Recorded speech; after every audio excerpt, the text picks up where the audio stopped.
Republicans could soon vote on their tax plan after it cleared a key hurdle in the Senate. At least 4 GOP senators have said that they're concerned that it will only increase the deficit and add to the $20 trillion debt. A CBS News article titled, "Is Fiscal Conservatism Dead?" takes a closer look at the Republican Party and how its view on the national debt and deficit have changed over time. For more, let's bring in MacGuineas. She's the president of the Committee for a Responsible Federal Budget. Thanks for being here. Maya, first of all, why should people care about the deficit? What's at risk if the government doesn't address it? Right. So the deficit has been called the termite in the basement of a house, right? It's part of the foundation of our economy. And when the deficit's too big and the debt is at near record levels like it is, it poses real threats to the economy. But the problem is, you don't see them and you don't feel them immediately. So it's very hard to get people to connect about it.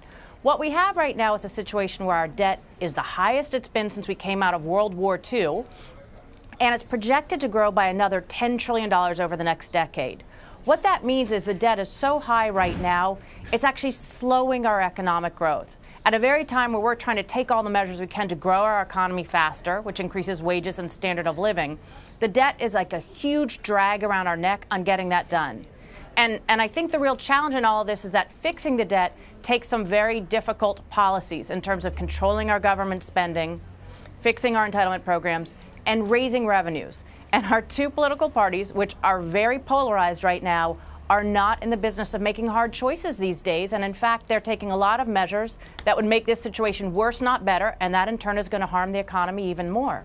The Republicans are selling this tax plan and they're focusing on tax cuts. But of course, you can't cut taxes unless you also cut spending. I mean, you can do it, but of course, that's going to have an impact on the deficit. When you look at the tax plan, what do you see in terms of its impact on the deficit? Right. So a great point about spending also, because one thing is that the Republicans just passed a budget. For many years, they had been promising to control spending, fix entitlements, and balance the budget. And somewhat shockingly, I have to say, they just passed a budget that does not balance, that cuts out of $47 trillion in spending over the next 10 years, $1 billion.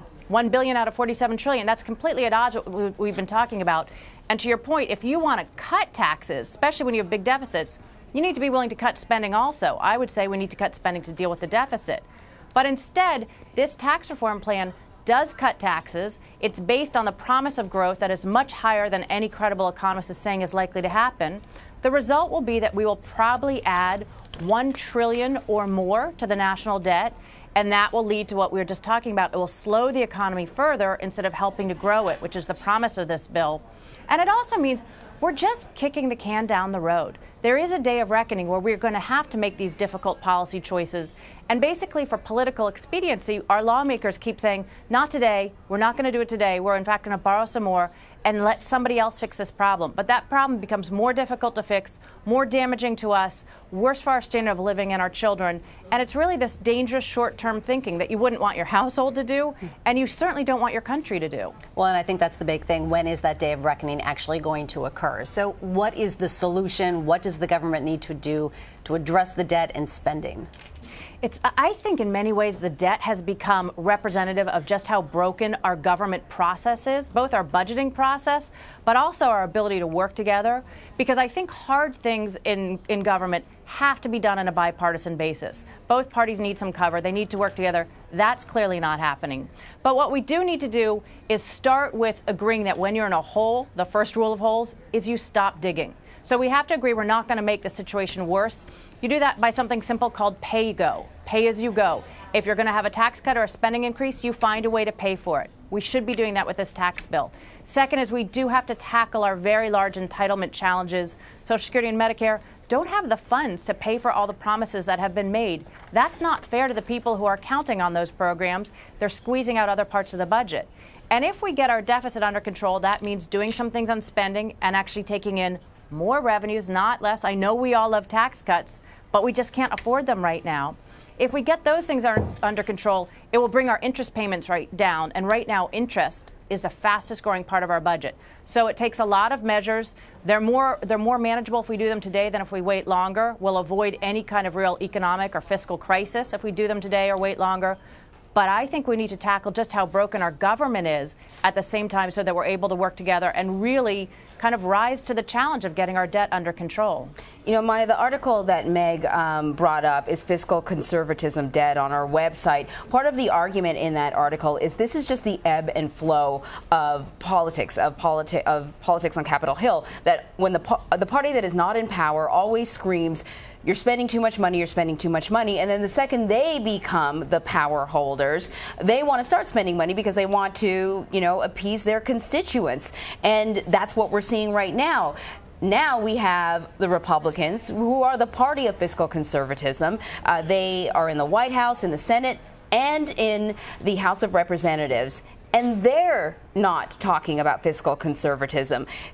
Is this an indication that perhaps fiscal conservatism is obsolete? It's dead. The concept really never really existed truly, and this is proof that it's done. Yeah, well, as a real fiscal conservative, and I say that as fiscal conservatism doesn't mean bigger government or small government. It means not borrowing to avoid tough choices. I have worked with a lot of members who really believe in this issue on both sides of the aisle. That said, I do think what's true is that fiscal conservatism tends to be in favor with the minority party. And unfortunately, that means more people gravitate towards worrying about deficit and debt as a way to stop the other party from doing what they want to do than because they actually care about the issues. But it is fair to say there are big chunks of both the Democratic and Republican Party that care about the issue.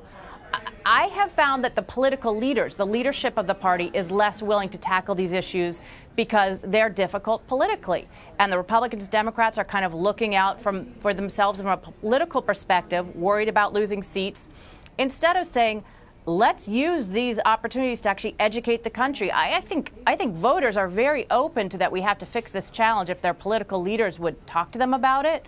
But it feels like it's dueling talking points. It's going to the easiest policy possible. And definitely the majority party tends to forget about wanting to pay for things when they're in power. And we're seeing that now, I have to say, given how high our debt is, much worse than we've really seen it any time in recent memory. This is a very bad example of a lot of people forgetting about their fiscal roots. Maya MacGuineas, thank you very much. Thank you.